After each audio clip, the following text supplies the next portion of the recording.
फिर से हमरे झूमे का और नाचे के बटे जाब प्रीति मेहर जी का आवाज के रौरे कर नाम करे के बटे हमरे जाब। फिर से एंजॉय करते रहो, खुशी मनाते रहो, गीत और संगीत कर मजा लेते रहो। एक प्रेम से बोलिए देवी मैया की। बहुत बहुत धन्यवाद, शुक्रिया। माँ देवी के दरबार में हम आई, उनकर प्रांगण में, उनकर शरण में हम आई, झूमे ले और नाचे ले, खुशी के मनाए ले। तमाम कोड़े के रखकर दादा मन के धन्यवाद कराओ जब खूबसूरत कार्यक्रम का आयोजन कर रहे हैं। आइए प्रीति मेहर जी।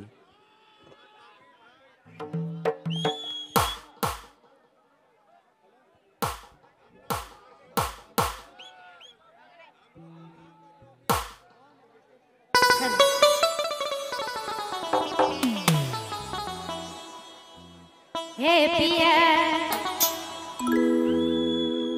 हे पिया और बिना रहने जा रे, लागत है मुश्किल जियाने जा रे, काजे कर सजना हाँ पाबतना, तो के बहिया में भर के मुया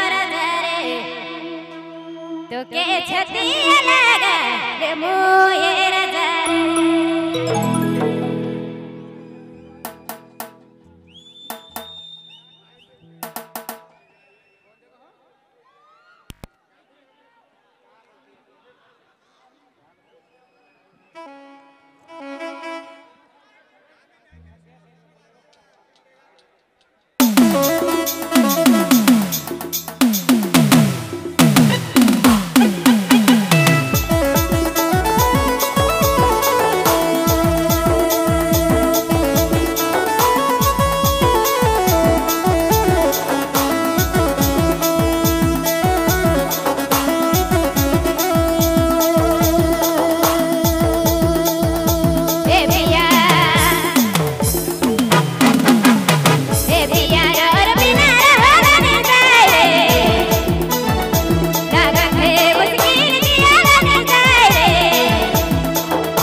बहुत बहुत धन्यवाद।